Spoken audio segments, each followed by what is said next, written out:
السلام عليكم ورحمة الله وبركاته. إن الحمد لله نحمده ونستعينه ونستغفره ونعوذ بالله من شرور أنفسنا ومن سيئات أعمالنا. من يهده الله فلا مضل له ومن يضلل فلا هادي له. وأشهد أن لا إله إلا الله وحده لا شريك له وأشهد أن محمدا عبده ورسوله صلى الله تعالى عليه وعلى آله وصحبه وسلم تسليما كثيرا. أما بعد، فقد قال الإمام البخاري رحمه الله تعالى: باب كيف آخى النبي صلى الله عليه وسلم بين أصحابه. وقال عبد الرحمن بن عوف: آخى النبي صلى الله عليه وسلم بيني وبين سعد بن الربيع لما قدمنا المدينة. وقال أبو جحيفة رضي الله تعالى عنه: آخى النبي صلى الله عليه وسلم بين سلمان وأبي الدرداء। সম্মানিত ভাতৃমণ্ডলী, আল্লাহ রাব্বুল আলামিনের প্রশংসা এবং প্রিয় নবী সাল্লাল্লাহু আলাইহি সাল্লামের উপর সালাত ও সালামের পর আজ বুধবার 13 শাবান 1446 হিজরি মোতাবেক 12 ফেব্রুয়ারি 2025 আমাদের ধারাবাহিক আলোচনা আনসারীদের ফজিলত পর্ব নম্বর 22। আর এই পর্বের মাধ্যমে ইনশাআল্লাহ তাআলা দীর্ঘ আলোচনা আনসারীদের ফাজাইল বা মর্যাদা সম্পর্কে যে হাদিসগুলি এসেছে সহিহ বুখারীতে আমরা শেষ করব। আল্লাহ রাব্বুল আলামিন যেন কবুল করেন। এই আনসারীদের মানাকিব বা ফাজাইল মর্যাদার যে পর্ব রয়েছে এর অধ্যায় নম্বর 50 আজকে সহিহ বুখারীর অধ্যায়ের বিষয়বস্তু বলছেন বাবু কাইফা আখান নবী সাল্লাল্লাহু আলাইহি ওয়াসাল্লাম বাইনা আসহাবি। এই অধ্যায় হচ্ছে যে নবী সাল্লাল্লাহু আলাইহি ওয়াসাল্লাম কীভাবে কি পদ্ধতিতে সাহাবায়ে কেরামদের মাঝে ভ্রাতৃত্ব বন্ধন স্থাপন করেছিলেন। আখা ইউ আখি মুআখাত, মুআখাত মানে ভ্রাতৃত্ব বন্ধন প্রতিষ্ঠিত করা বা স্থাপন করা, যেটাকে আমাদের দেশের ভাষায় একসময় খুব এগুলোর প্রচলন ছিল। আমরা যখন ছোট ছিলাম, স্কুলে কেউ কাউকে পছন্দ করলো, তখনকার যুগে নারীদের ফিতনা কম ছিল, সুতরাং ছেলেরা ছেলেকে বন্ধু বানাতো আর মেয়েরাকে বান্ধবী বানাইতো। জি, তো অমুক আমার দোস্ত বলে আমি তোমার সাথে দোস্ত লাগাবো। আপনারা কি বলেন? দোস্ত লাগানো কোনো এলাকা বা দোস্ত পাতানো। হ্যাঁ, মাশাআল্লাহ। তো দোস্তি করবো। তারপরে তখন পারিবারিকভাবে সম্পর্ক হয়ে গেল। কি, ও বাড়ি থেকে বললো যে ওই ছেলেটাকে আমি দোস্ত করেছি, আর ইউ বললো। তারপরে একে অপরের বাড়িতে ডাকাডাকি আর খাওয়া দাওয়া আর কাপড় চোপড় দেওয়া এসব শুরু হয়ে গেল, হইতো না কালে? তো এইটাই হচ্ছে এক এক যুগে এক এক রকম অবস্থা। এটা কোনো ইমানি চেতনা নিয়ে হইতো না। আমাদের সমাজে যেটা হতো দেশাচার হইতো, এটা কোনো ইমানি ধ্যান ধারণা নিয়ে নয়। কিন্তু নবী সাল্লাল্লাহু আলাইহি ওয়াসাল্লাম মদিনায় একজন মুহাজির মক্কা থেকে হিজরত করে এসছে, যার বাড়ি নেই, ঘর নেই, কিচ্ছু নেই, একবার নিঃস্ব হয়ে এসছে সব কিছু থেকে উচ্ছেদ হয়ে। আর আরেকজন আনসারি, যার বাড়ি আছে, ঘর আছে, হয়তো জমি জায়গা, খেজুর বাগানও আছে, এক কথায় সংসার আছে। যাতে করে আনসারি বিশেষভাবে সবার সাহায্য করবে, একজন মুসলিম আর একজন মুসলিমের, আর তাই করতেন সাহাবায়ে কেরামগণ, আনসারগণ। কিন্তু বিশেষভাবে যার সাথে ভ্রাতৃত্ব বন্ধন স্থাপন করে দেন নবী সাল্লাল্লাহু আলাইহি ওয়াসাল্লাম, যে এই হচ্ছে তোমার ভাই, বিশেষ ভাই। এক তো ইন্নামাল মুমিনুনা ইখওয়া, মুমিন মুসলিম একে অপরের ভাই, এটা তো আছেই, কমন, আমরা সকলে ভাই। কিন্তু এটি হচ্ছে ভ্রাতৃত্ব বন্ধন, যে অমুক অমুকের ভাই, অমুক মুহাজির অমুক আনসারির ভাই। সুতরাং এই আনসারি বিশেষভাবে এই যে মুহাজির, যার সাথে তার ভ্রাতৃত্ব স্থাপন স্বয়ং করে দিয়েছেন কে? রাসূলুল্লাহ সাল্লাল্লাহু আলাইহি ওয়াসাল্লাম। ঈমানি চেতনা নিয়ে যে ওয়ায়ানসুরুন আল্লাহ ওয়া রাসূলাহ, আল্লাহ সাহায্য করবে, রাসূলের সাহায্য করবে এবং মুমিনদের সাহায্য করবে যারা নির্বাসিত হয়ে এসেছে মদিনায়। তো তখন তাদের খাওয়া দাওয়া, তাদের থাকার জায়গা দিতে পারলে থাকার জায়গা দেওয়া, তাদের খোঁজ খবর নেওয়া, যত্ন নেওয়া, ইত্যাদি ইত্যাদি, তাদের সার্বিক সহযোগিতা করা, এটি ছিল মুআখাত, ভ্রাতৃত্ব বন্ধন স্থাপন। আমাদের সিরাতুন নবীর ধারাবাহিক 110টি যে আলোচনা, তার একটি বিষয়বস্তু এটি আছে যে মদিনায় এসে সাহাবায়ে কেরামদের মাঝে ভ্রাতৃত্বের স্থাপন, জি, ভ্রাতৃত্ব বন্ধন। তো নবী সাল্লাল্লাহু আলাইহি ওয়াসাল্লাম কীভাবে সাহাবায়ে কেরামদের মাঝে মানে মুহাজিরিন আনসারদের মাঝে ভ্রাতৃত্ব বন্ধন স্থাপন করলেন। দুইজন, দুই চারজন, দুইজন মুহাজির দুইজন আনসারীর কথা এখানে একটি হাদিসে এসেছে। আব্দুর রহমান বিন আওফ রাদিয়াল্লাহু তাআলা আনহু তিনি বলছেন, আখান নবী সাল্লাল্লাহু আলাইহি ওয়াসাল্লাম বাইনি ওয়া বাইনা সাদ বিন রবি, নবী সাল্লাল্লাহু আলাইহি ওয়াসাল্লাম ভ্রাতৃত্ব স্থাপন করে দিয়েছিলেন আমার মাঝে এবং সাদ ইবনে রবি আনসারীর মাঝে। আব্দুর রহমান বিন আওফ মুহাজির, দুইজনের ভ্রাতৃত্বের সম্পর্ক স্থাপন করে দিয়েছিলেন। লাম্মা কাদিমনা আল মাদিনা, যখন আমরা মদিনায় হিজরত করে আগমন করেছিলাম। লম্বা একটি হাদিস রয়েছে, যে হাদিসটি সামনে আসছে। এই ভ্রাতৃত্বের ভিত্তিতে এমন তিনার মধ্যে ইমানি জজবা আসলো এই সাদ বিন রবির, যে আমার বাগান আছে, ভাগ করে নি অর্ধে, বাগানে দিয়ে দেবো অর্ধেক বাগান। স্ত্রী আমার দুটো আছে, আর এও যুবক, কিন্তু এর একটিও নাই। মোহর দিয়ে বিয়ে করতে পারে না, কারণ কোনো জায়গায় যদি নতুন পরিবারে বিয়ে করে তো পয়সা লাগবে, মোহর খরচ খরচা আছে। আমার স্ত্রী আছে, খরচ খরচা লাগবে না, আর আমার দুটো, একটা দিয়ে যথেষ্ট। তো ঠিক আছে, আমি তালাক দিয়ে দিয়েছি, ইদ্যত পার হয়ে যাক, তুমি বিয়ে করতে পারো। অফার, সুবহানাল্লাহ। কিন্তু এই অফারকে নিয়েছেন আজকালকার মতো অসৎ লোক হইলেন, হ্যাঁ, সুযোগের সন্ধানী, জি, না।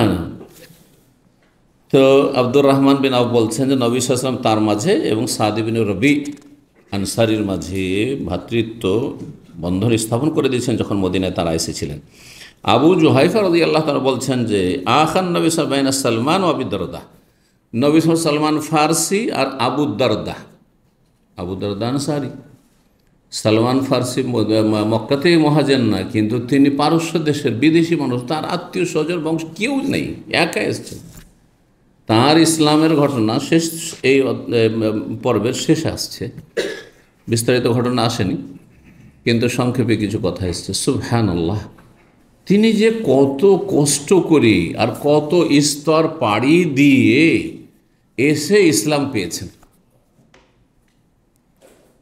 এত লম্বা একটি হাদিস রয়েছে মুসনাদ আহমদে, সেই হাদিসটি যদি ব্যাখ্যা করা যায় শুরু থেকে শেষ পর্যন্ত, সালমান ফার্সি রাদিয়াল্লাহু তাআলা ইসলাম গ্রহণের ঘটনা এবং ইতিহাস, তো আশ্চর্য হবেন যে মানব জাতির ইতিহাসে এত মানুষ, কিছু ভালো মানুষ আছে, ভালো প্রকৃতির মানুষ আছে, সচ্চরিত্রের মানুষ আছে, তারা সত্যের সন্ধানে কত না ত্যাগ স্বীকার করেছে, কত না কোরবানি দিয়েছে। আর আমরা জন্মসূত্রে ইসলাম প্রিয়তার মূল্যায়ন করি না, 5 টাইম সালাত আদায় করেন না, হারাম থেকে কাবিরাতে বেঁচে থাকেন না, ফরজ অজেবে ঘাটতি, বিভিন্ন পাপে জড়িয়ে আছেন, রুজিটাই হালাল করতে পারেন না, ইত্যাদি, আল্লাহর হক আদায় করেন না। তো আল্লাহ রাব্বুল আলামিন যেন সবচেয়ে বড় নিয়ামত ঈমান ইসলাম এর মূল্যায়ন করার, কদর করার তৌফিক দান করেন। এটি বড় নিয়ামত, জন্মসূত্রে আমরা পেয়েছি, কোনো এখানে সংগ্রাম করতে হয়নি, হ্যাঁ, জীবনে ঝুঁকি নিতে হয়নি, আরামে পেয়ে গেছেন। বাপ মা মুসলিম, ওই ঘরে ভূমিষ্ঠ হয়েছেন, মুসলিম হয়ে গেছেন, ব্যাস।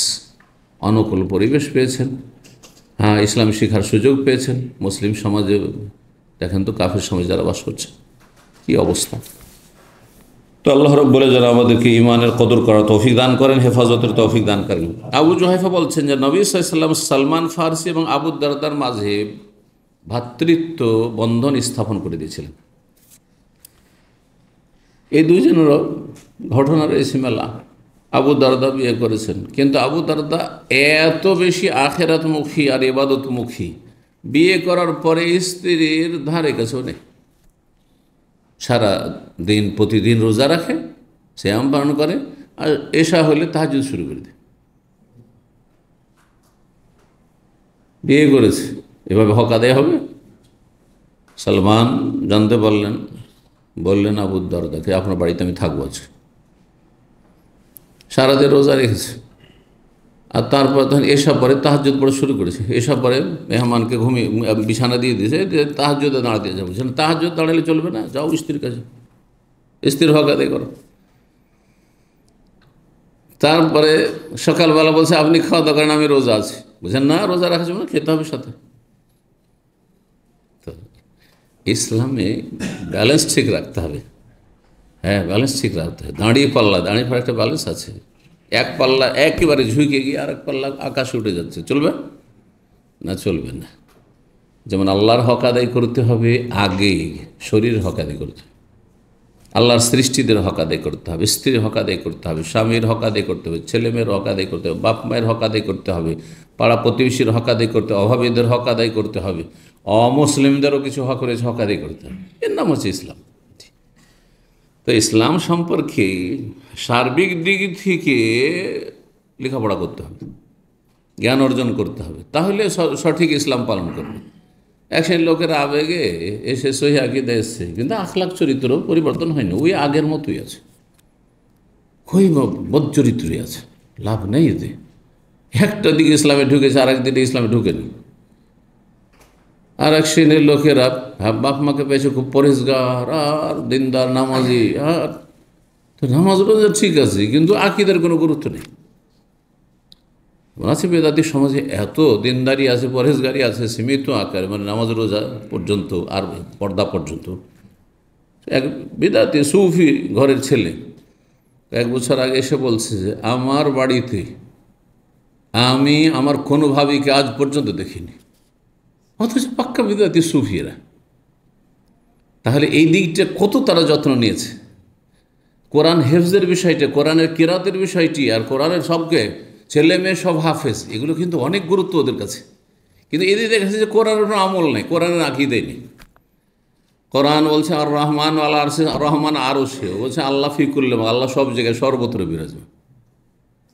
এই জন্য একটি কথা কয়েকটা দর্শ আগে বলতে গিয়েছিলাম, দিয়ে সংক্ষেপ হয়ে গেছিল, কথা অন্য প্রসঙ্গে চলে গেছিলাম, যে বিদাতিরা কোরআনের অক্ষরের খেদমত করেছে, অক্ষরের হক আদায় করেছে, আক্ষরিক হক আদায় করেছে, কিন্তু কোরআনের ব্যাখ্যার, তফসিরের, কোরআনের দাবির হক আদায় করেনি। করার প্রতি আমল নেই। আজকে মিশরে দেখেন, সারা পৃথিবীর সবচেয়ে বড় বড় কারি, হাফেজ, ইন্টারন্যাশনাল সব মিশরে পাবেন, কিন্তু তাদের মুখমণ্ডল দেখলে, চেহারা দেখলে চেনাই মুশকিল যেটা মুসলমান না ব্রাহ্মণ, ঠিক কিনা? এইটা আসলে ইসলাম না। ইসলাম সব দিকেই থাকতে হবে, এখানেও থাকতে হবে, এখানেও থাকতে হবে, সব দিকে থাকতে হবে, যদিও একটার গুরুত্ব বেশি, সবগুলি একই রকম নয় আবার। জি, 3937 নম্বর হাদিস। মানে বলছেন আনাস রাদিয়াল্লাহু তাআলা আনহু বলছেন, কাদেমা আব্দুর রহমান বিন আউফিন, আব্দুর রহমান বিন আউফ মক্কা থেকে মদিনায় হিজরত করে আসলেন। ফাআখান নবী বাইনহু বাইনা সাদ বিন রবিল আনসারি, তখন নবী সাল্লাল্লাহু আলাইহি ওয়াসাল্লাম তার মাঝে এবং সাদ বিন রবি আনসারির মাঝে ভ্রাতৃত্ব বন্ধন স্থাপন করে দিলেন। ফারাজা আলাইহি, তখন সাদ তার সামনে পেশ করলো অফার। আরাজা মানে হচ্ছে অফার। এই শব্দটি আজও ব্যবহার হচ্ছে। এই যে বিভিন্ন মল টোলগুলোতে অফার আসছে না, ওইটাকে আরবিতে বলেছে আরদ। আরজ মানে অফার। অফার করলেন, পরিবেশন করলেন। জি, কি পেশ করলেন? আইয়নাসেফাহু আহলাহু ওয়া মালাহু, যে আমরা অর্ধাঅর্ধি করিনি, নিস থেকে, নিস মানে অর্ধেক, নিস শব্দটি শুদ্ধ শব্দ, কিন্তু আরবরা একটু বিকৃত করে নুস পড়ে, আর ওইটাকে আপনারা একবার নুস বানিয়ে দিয়েছেন, ফটাকে হজফি করে দিয়েছে, শেষখানে যে ফা আছে, কিন্তু শব্দটি কি? নিসফ। নিস মানে হচ্ছে অর্ধেক। আইয়নাসফাহু, ভাগাভাগি করার অফার করলেন। কি? আহাল্লাহু, তার পরিবার, মানে দুটো স্ত্রী আছে, একটা তুমি আমি তালাক দিচ্ছি, ইদ্যত পারো, এই নয় তালাক দাও সাথে সাথে, বা এমনি দিয়ে দিলাম, না না না, মোটেই না। তালাক দেবে, ইদ্যত পার হবে, যাতে করে স্বামী স্ত্রীর বন্ধন থেকে একবারে বিচ্ছিন্ন হয়ে যায়, তারপরে যে কোনো ব্যক্তির জন্য বিয়ে করা হালাল, ওরও জন্য হালাল। শরীয়তের কিছু বিধান আছে। এই নয় যে কারো স্ত্রীকে নিয়ে উধাও হয়ে গেল। এক শ্রেণীর হারামি চরিত্রের লোকেরা আছে, নোংরা চরিত্রের, আর তারপরে গিয়ে এসব ভাড়াইটা উকিলকে ধরে, অ্যাডভোকেটকে ধরে, লয়ারকে ধরে কী করলো? ব্যাক ডেটে তালাক করলো, যে 3 মাস 4 মাস 4 মাস আগে তালাক হয়ে গেছে, এক্ষুনি করলো, আর তখনই মুহূর্তের মধ্যে বিয়ে পড়িয়ে কোর্ট ম্যারেজ করিয়ে দিল। হারাম, এ বিয়ে কোনো দিন হবে না, কারণ ও অলরেডি একজন স্ত্রী আছে, এমনকি কাফের স্ত্রী, আল্লাহ বলছে আল মুহসানাত মিনান নিসা, ওয়াল মুহসানাত মিনান নিসা, বিবাহিতা মহিলা যে কোনো পুরুষের জন্য হারাম। যার বিবাহ হয়ে গেছে সে অন্য পুরুষের জন্য হারাম, যতক্ষণ পর্যন্ত তালাক না হবে। স্বেচ্ছায় জবরদস্তি তালাক নিলে হবে না। অনেকে গায়ের জোরে, ক্ষমতার জোরে, অধীনে কেউ আছে, কমজোর আছে, আর এর কাছে শাসন ক্ষমতা আছে অথবা পয়সা আছে, সুন্দরী দেখেছে, এই তালাক দে, হ্যাঁ, বন্দুকের গুলির সামনে, নলের সামনে তালাক দে এক্ষুনি। এসব ঘটনা ঘটছে। জি, খুব কাহিনী আছে এগুলো। জি, অসৎ লোকদের। তো আর তারপর সাথে সাথে তালাক করিয়ে না, তালাক মোটেই তালাক হবে না। স্বতঃস্ফূর্তভাবে, স্বেচ্ছায়, সজ্ঞানেই, স্বাধীনভাবে যতক্ষণ পর্যন্ত তালাক না, তালাক হবে না, জবরদস্তি তালাক হবে না। তো যাই হোক, কথা না বাড়িয়ে ভাগাভাগি করার অফার করলেন পরিবার এবং ধন সম্পদ। ধন সম্পদ কি ছিল? বাগান ছিল। ফকাল আব্দুর রহমান, তখন আব্দুর রহমান ইবনে আওফ বলেন, বারাকাল্লাহু লাকা ফি আহলিকা ওয়া মালিক, আল্লাহ আপনার বরকত দান করুন আপনার পরিবারে এবং ধন সম্পদে। জি, আরবদের মধ্যে এই সুন্নতটি আছে, কেউ যদি আপনাকে খেতে ডাকে, হ্যাঁ হ্যাঁ এসো খাওয়া দাওয়া করো, ফাদ্দাল, হ্যাঁ আসেন খাওয়া দাওয়া করেন সাথে, তো এরা কি বলবে? বারাকাল্লাহু লাকা, হ্যাঁ বারাকাল্লাহু ফিকে। কারণ ইসলামী পরিবেশে এরা মানুষ হয়েছে। কিন্তু আমাদের দেশে যদি বলা হয়, ইল্লা মাশাআল্লাহ যারা শিখেছে, আপনাদের মতো শিখছে তাদের কথা ভিন্ন, কিন্তু এমনি সাধারণ সমাজ আমাদের কি, আসো ভাই ওই মাঠে ঘাটে পাশাপাশি জমিতে চাষ করছে, আসো খাওয়া দাওয়া করি, একসাথে নাস্তা করি। ওই যে খাও খাও আমি খেয়ে নিয়েছি, খাও খাও আমি খেয়ে নিয়েছি, হ্যাঁ সমান হও। আমাদের অঞ্চলে ভাষা কি হও? সমান হও মানে কি বুঝলেন? মানে আমি অলরেডি আগে নাস্তা করেছি, আমার সমান হও তুমি, বুঝছেন না? এগুলো ভাষা দিয়ে কিন্তু সুন্নত আদায় হলো না। আপনি দোয়া দিলেন না, লোকটি যে অফার করলো আপনি খেলেন না, দোয়াটা তো দেন। রোজায় আছেন, কেউ দাওয়াত দিল, আমি রোজা ছাড়বো, রোজা রাখবো, যদিও নফল রোজা, ছাড়লে ছাড়তে পারেন, কিন্তু না আমি রোজা রাখবো, হ্যাঁ ভাই রোজা আছে, জাকাল্লাহ খের, বারাকাল্লাহ ফিক, দোয়া দেন। আপনি অফার করছে খাওয়ার জন্য, চা খান, এই খান, বলছে না না না না আমি খাবো না, আমি রোজা আছি, না এটা যথেষ্ট হলো না, বারাকাল্লাহ ফিক। জি জানি সাইম, তারপরে বলে আছে এ হাদিস দলিল, দুল্লুনি আলা সুক, দুল্লানি আলা সুক, এক বছর আমাকে মদিনার বাজার দেখিয়ে দেন। দাল্লা ইয়াদুল্ল মানে রাস্তা দেখানো, বাতলানো, বাজার দেখিয়ে দেন। নতুন মানুষ, কোন দিকে বাজার আছে, হাট আছে, চেনেন না, হাট বাজার দেখিয়ে দেন। সাপ্তাহিক যে সপ্তাহে একদিন বা দুদিন লাগে ওগুলোকে হাট বলা হয়, হাটকেও সুক বলা হয়, এমনি দৈনিক বাজারকেও সুক বলা হয় আরবি ভাষা, আর মেলাকেও সুক বলা হয়। এই শব্দগুলো বাংলাতে আছে না আলাদা আলাদা?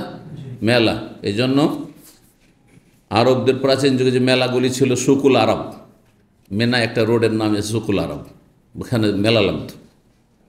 হজ শেষ হলো, শিরকি বেদাতি হজ শুরু শেষ হলো যখন মুশরিকদের, তখন ওখানে মেলা লাগাইত। জি, নাচ গানের আসর বস্তু, দমধামের আসর বস্তু, কবিতা কম্পিটিশনের, আরও কত কী এইরকমই সুকুল মাজাজ, হ্যাঁ সুকুল মাজান্না, বিভিন্ন মেলা ছিল, তাইফে মেলা আছে। জি, তো ওই প্রাচীন যুগের মেলা জায়গাগুলো কিছু আছে। তো বলছেন যে ফারাবাহা শাইয়ান, বাজারে চলে গেলেন, বাজার দেখিয়ে দেওয়া হলো।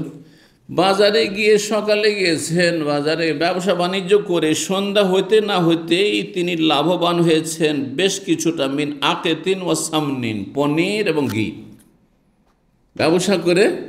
এগুলো ব্যবসা, ক্ষুদ্র ব্যবসা দিয়ে শুরু করেন। আজকাল মানুষকে ব্যবসার কথা বলে লক্ষ লক্ষ টাকার কথা চিন্তা করে লাভ দিই, বরং কোটি কোটি টাকার কথা চিন্তা করে। আর দিনী ভাইদের কাছ থেকে ধাঙার কর্জা নিয়ে অবস্থায় 12টা বাজিয়ে দেয়। তার মানসিক অবস্থা খারাপ, তার মানিজ্যতের কোনো মূল্য নেই।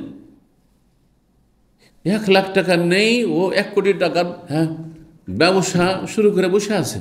আর সমস্ত দিনী ভাইদের আবেগ নিয়ে খেলা করেছে, ভাই তোমাদেরকে এই পার্টনারশিপ ব্যবসা করো, তো এই করো সেই করো, কোনো প্রয়োজন নেই। মানে ক্ষুদ্র একটা ব্যবসা শুরু করেন, ছোটো ব্যবসা দিয়ে শুরু করেন আপনি, আর ধীরে ধীরে ধীরে ধীরে বড় হন আপনি। দেখেন এই হচ্ছে সুন্নাত সাহাবায়ে কেরামদের। সন্ধ্যাবেলা ফিরে আসেন, কিছু পনির আর কিছু ঘি লাভে তিনি হাসিল করেছেন, নিয়ে এসছেন। ফরাহুন নবী সাল্লাল্লাহু আলাইহি ওয়াসাল্লাম বাদ আইয়াম, কয়েকদিন ব্যবসা করা হয়েছে আর তারপরে সচ্ছলতা চলে এসছে, বিয়ের মোহরানা দিতে পারবে, তার নগদ মোহর না হইলে আজকাল আমার তো বেদাতি সমাজের মতো হইলে বাকি মোহর বিয়ে করতে অসুবিধা কি? যুবক মানুষ আছি, সব বাকি রেখে দিলাম, 1 টাকার নগদ সব বাকি। আমাদের দেশি বিয়ে শাদিতে এখন কত টাকা থাকে নগদ? এখনো 1 টাকা মনে হয় আছে কোনো কোনো জায়গায়, 1 টাকা, তারপরে শুনলাম 101 টাকা, তারপরে 501 টাকা, 1001 টাকা নগদ, আর বাকি সব বাকি, 5 লাখ টাকা মোহর সব বাকি। এগুলো ইসলাম নয়, এগুলো ধোঁকাবাজি, প্রতারণা। জি। তো বিয়ে শাদী করার জন্য যে মোহরানা লাগবে, পয়সা লাগবে, সেটার ব্যবস্থা হয়ে গেছে কয়েকদিন পরে।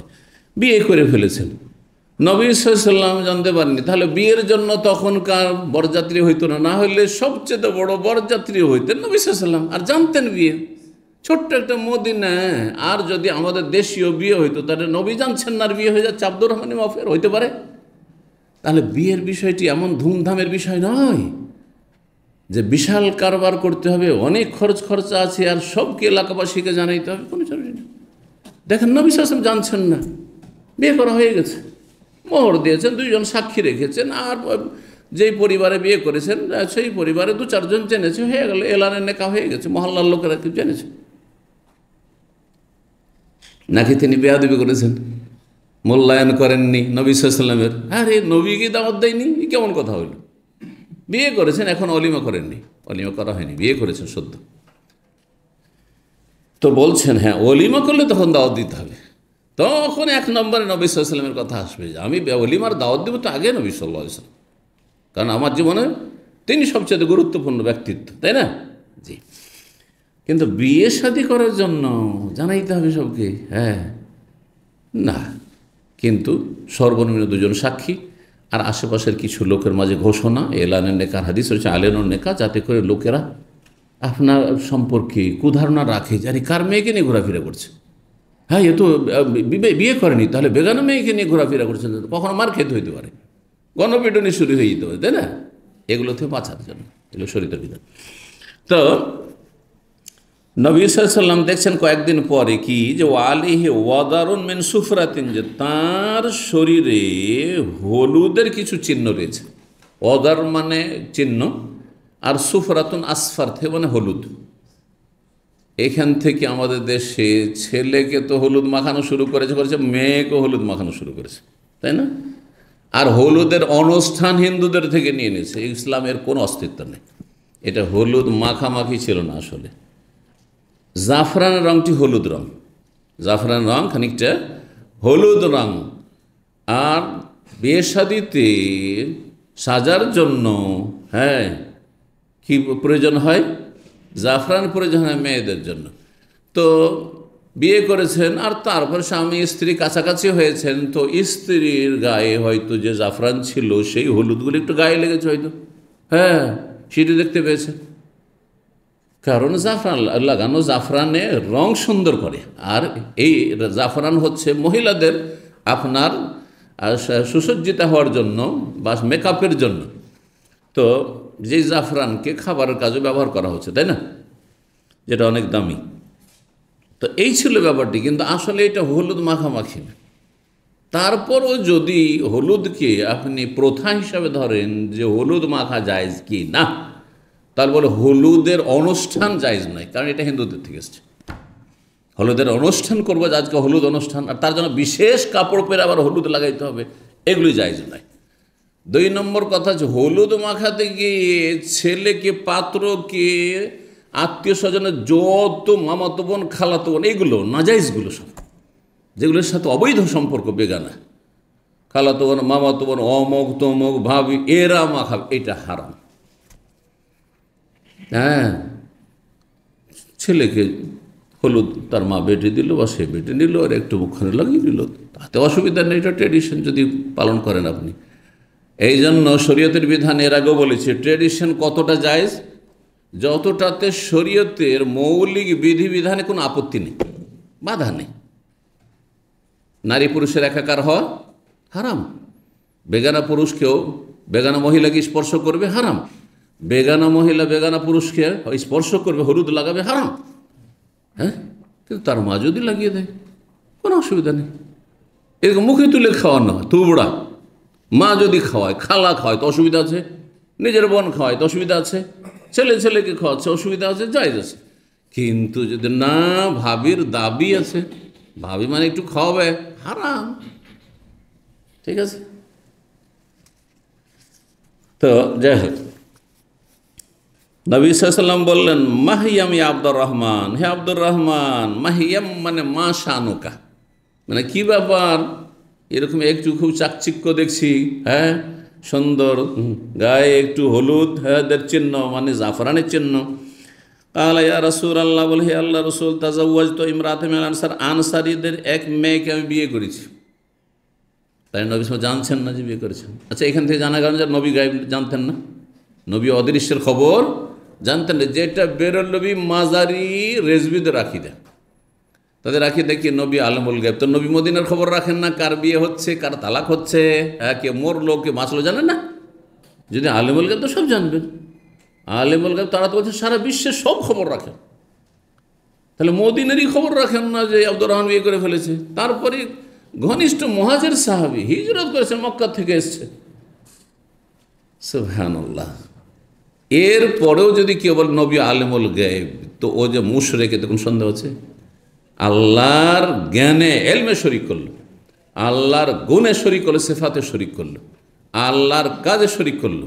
অদৃশ্য জানা এটা আল্লাহর কাজ, এবং আলেমুল গায়েব, ইলমুল গায়েব এটা আল্লাহর সিফাত, আল্লাহর গুণ। তাওহীদুল আসমা সিফাতে শিরিক করলো, তাওহীদুর রুবুবিয়্যাতে শিরিক করলো।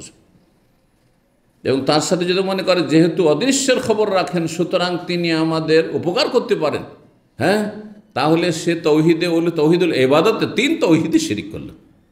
আর এই সমস্ত শিরিক মজুদ রয়েছে মাজারিদের মধ্যে, মাজার ফজির। অথচ এরা তৌহিদি জনতা দেশে, তৌহিদ বুঝেনি দেশের মানুষ, নাহলে কখনো বলতো না এইসব বেদাতীদেরকে তৌহিদ জনতা। قال يا رسول الله تزوجت امرأة من المسلمين قال فما سقت فيها, এতে কি মোহরানা দিয়েছো?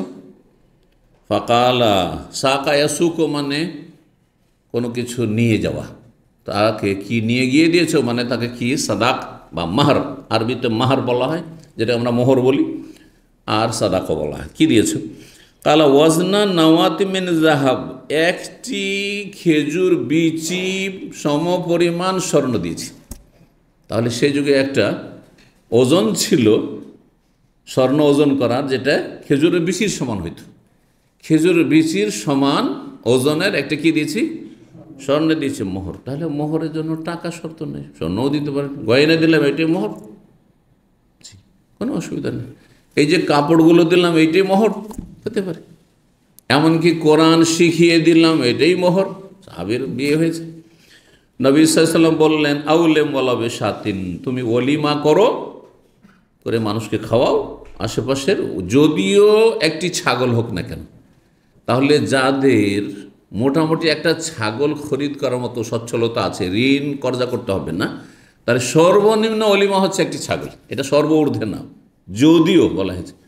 কিন্তু নবী সাল্লাল্লাহু আলাইহি ওয়াসাল্লাম এমন অলিমা হয়েছে যেখানে ছাগলও ছিল না। সাফিয়া রাদিয়াল্লাহু তাআলা বিয়ে করে আসছেন, যে সফরে বিয়েগুলো হয়েছে, কিছুই নেই। সাহাবায়ে কেরামদের কাছে কারো কাছে খেজুর আছে, কারো কাছে কিশমিশ আছে, কারো কাছে একটু পনির আছে, হ্যাঁ, সব নিয়ে এসে দস্তরখানে রাখা হলো, সেটাই অলিমা হয়ে গেল। সুতরাং খেজুরও অলিমা হইতে পারে, গরিব মানুষের খেজুরে অলিমা হইতে পারে। জরুরি নয় যে ভাতের দাওয়াত দিতে হবে, রুটির দাওয়াত দিতে হবে, বিরিয়ানি করতে হবে, কোনো প্রয়োজন নেই। একজন বিয়ে করে এসছে, একজন গরিব মানুষ, অভাবী মানুষ, টাকা পয়সা নাই, নিয়ে আসলো খেজুর, 1 কিলো 1/2 কিলো খেজুর নিয়ে আসলো, আর সব একটা একটা করে খেজুর ধরে দিল, এটাই অলিমা তার গরিবের জন্য। কিন্তু যেই ব্যক্তি একটা ছাগল খরিদ করে খাওয়াতে পারবে, তার জন্য এই হাদিসটা। আর ওর চেয়ে বেশি কেউ যদি পারে, তাহলে কি উট খরিদ করবে, অথবা 10টা ছাগল খরিদ করবে, 5টা করবে, নিজের সামর্থ্য অনুযায়ী। শেখ মোহাম্মদ আইয়ুব রাহিমাহুল্লাহ তাআলা, তাকে জানতেন, হ্যাঁ, প্রখ্যাত কারি এবং হাফেজ শেখ ছিলেন, মসজিদে নববীতে ইমামও ছিলেন। তিনি প্রথম বছর যে ইমামতি করেছেন, প্রথম, দ্বিতীয়, তৃতীয়, এই বছরগুলিতে আমি মদিনার ছাত্র ছিলাম, 1990 থেকে নিয়ে 93 পর্যন্ত। তো তিনি কোথাকার মানুষ? বার্মার মানুষ। বার্মার মানুষ, বার্মারও এক ধরনের বাঙালি, কিন্তু এটা মনে রাখিয়ে, বার্মার প্রাচীন ইতিহাস যে তারা মুর্শিদাবাদ, পশ্চিমবঙ্গে যে মুর্শিদাবাদ চাঁপাইনবাবগঞ্জের পাশে এই এলাকা থেকে তারা গিয়ে বার্মায় কয়েক বছর আরাকানরা এরা রাজত্ব করেছে, ইসলামিক স্টেট ছিল সেটা। এটা আমাদের ইতিহাস, মুসলিম দেশ ছিল যা কাফের বুদ্ধিস্টরা দখল করেছে। আর আজকে মুসলিমরা সেখানে অসহায় নির্যাতনের শিকার। জি, তো তিনি কুল্লিয়াতুদ দাওয়া বিভাগে পড়াতেন, আর হাদিসও আমাদের যুগে হাদিসও পড়াতেন না, সুতরাং সরাসরি উনি আমাদের ওস্তাদ না, কিন্তু দেখা সাক্ষাৎ হইতো, সালাম দেওয়া হইতো। আমাদের সাথে দেখা হলে উর্দু ভালো বলতে পারতেন, আর আরবি তো মাতৃভাষা হয়ে, যেহেতু ওনার আব্বাই এখানে এসেছিলেন আর উনি এখানকার নাগরিক হয়েছিলেন, আর এমনি বাংলাও একটু একটু বলতে পারতেন, কিন্তু বারমাইয়া বাংলা, যেটা আপনার কক্সবাজার বাংলা। জি, রাহেমাহুল্লাহ তাআলা। কি বলছিলাম, উনি দুটো বিয়ে করেছিলেন। দ্বিতীয় বিয়ে আমরা যখন মদিনায় আর মসজিদে নববীর প্রথম বছর ইমামতি করলেন, দ্বিতীয় বিয়ে করলেন তার আত্মীয়দের মধ্যে, তো তালাক প্রাপ্ত। তো বিয়েতে তিনি 15টি ওট জবাই করেছিলেন ওলিমাতে। করতে পারেন, সচ্ছলতা আছে, করতে পারেন। 5,000 করে তখন ওট ধরেন, এখনও 5,000-7,000 পাওয়া যায়, তখন আরও কম ছিল, 3,000 করেছিল। তাহলে 15টি কত, 15-20,000 হয়ে গেল, অসুবিধা নেই। 15 3 15 না 3 15 45 হয়ে গেল, 3,000 করে হলো, অসুবিধা নেই। যার যেমন অবস্থা সে অনুযায়ী ব্যবস্থা করবে অলিমার বিষয়টি, যাতে কারো জন্য কষ্টের কারণ না হয়, ঋণের বোঝা চেপে না যায়, যেটা টেনশনের কারণ। ঋণ করে ঋণের বোঝা চেপে আছে আর বাসর ঘরে গেছে স্ত্রীকে নিয়ে, শান্তি পাবে? এটাও চিন্তা করার বিষয়। এই জন্য এত বেশি আপনারা মোহর চাপাবেন না, আর খরচ খরচা চাপাবেন না ছেলের ওপর অথবা মেয়ের ওপর, যে মেয়ে শান্তি পায় না কারণ তার বাপের জুলুম করা হয়েছে। এই যে যৌতুক, কি শান্তি পাবে স্বামীর ঘরে গিয়ে?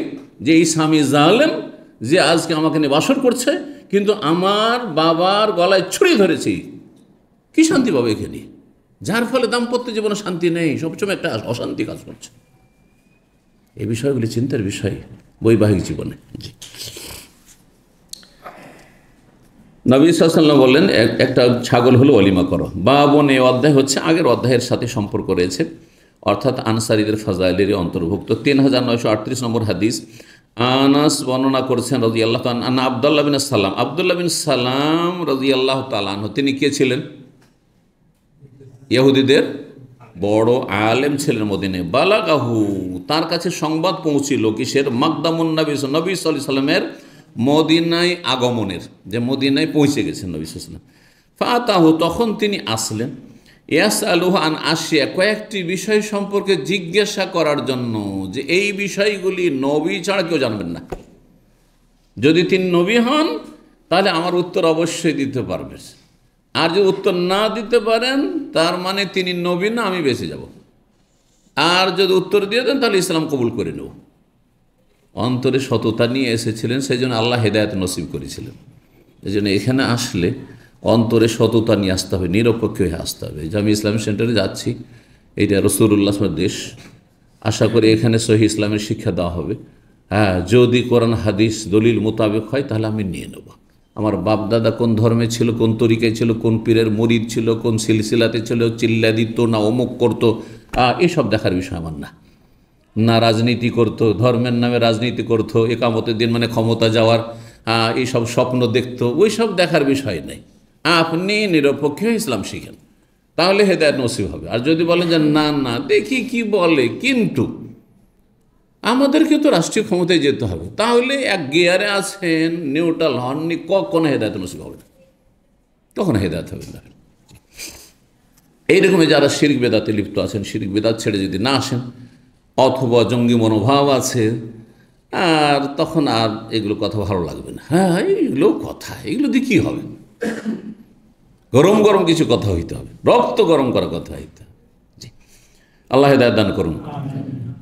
তো তিনি এসে বললেন, ইন্নী সাইলুকা আন সালাসিন, হে নবী সাল্লাল্লাহু আলাইহি ওয়াসাল্লাম, আপনাকে আমি 3টি বিষয় সম্পর্কে জিজ্ঞেস করব। লা ইয়ালামুহু ইল্লা নবী, নবী ছাড়া কিন্তু এগুলো কেউ জানে না। 1 নম্বর প্রশ্ন, মা আউয়ালু আশরাতিস সা, কিয়ামতের প্রথম লক্ষণ কি, প্রথম নিদর্শন কি? কিয়ামতের আলামত মানে নিদর্শন, মানে কিয়ামতের প্রথম বড় নিদর্শন। কিয়ামতের নিদর্শনগুলি বা আলামতগুলি হচ্ছে 2 রকম, এক হচ্ছে বড় আর এক হচ্ছে ছোট ছোটগুলি প্রায় চলে এসছে, আরও কিছু আসতেই থাকবে। কিন্তু উদ্দেশ্য এখানে বড় ধরনের একটি লক্ষণ সম্পর্কে, সর্বপ্রথম যে বড় লক্ষণটি, এখনো পর্যন্ত বড় লক্ষণের কোনো একটিও আসেনি।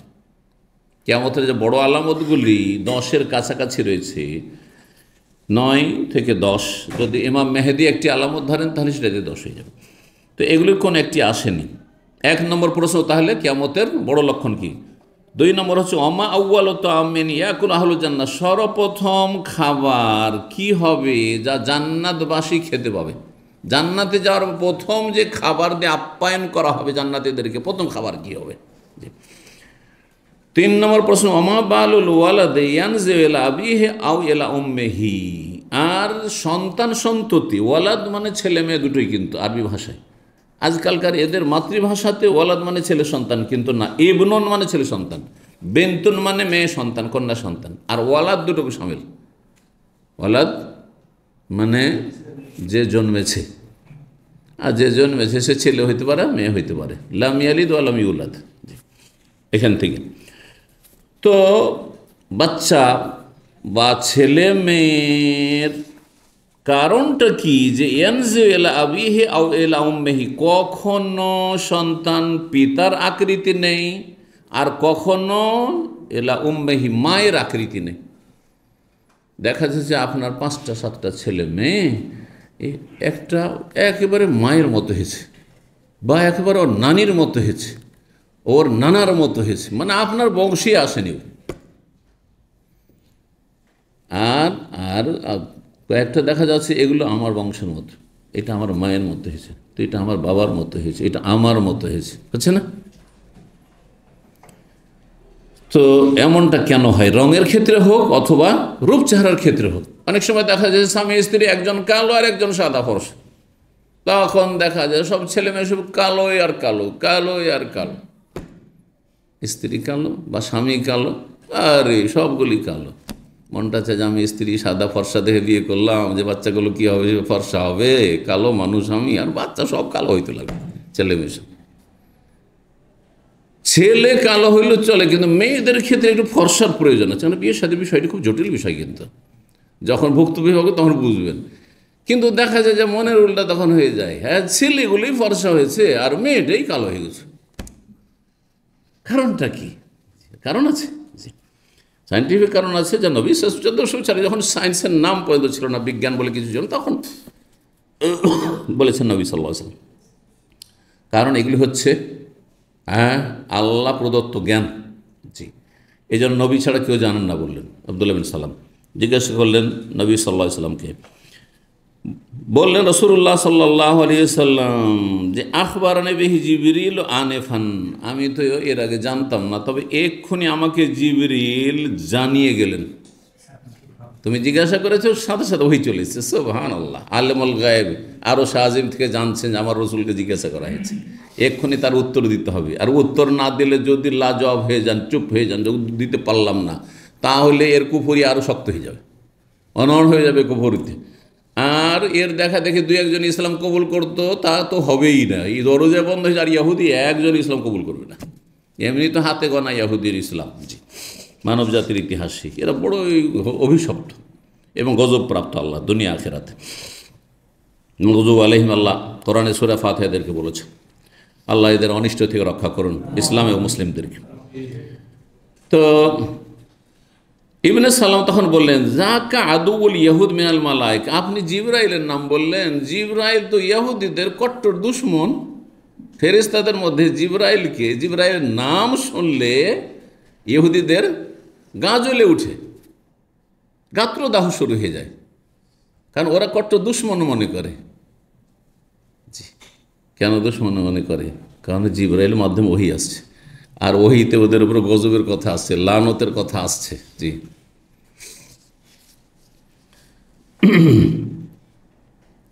তো বলছেন তারপর আম্মা আউয়াল আশরাতে, প্রথম প্রশ্নের উত্তর দিই। বলছেন যে প্রথম কিয়ামতের বড় লক্ষণ হচ্ছে নারুন, একটি বিশাল আকারের আগুন বের হবে।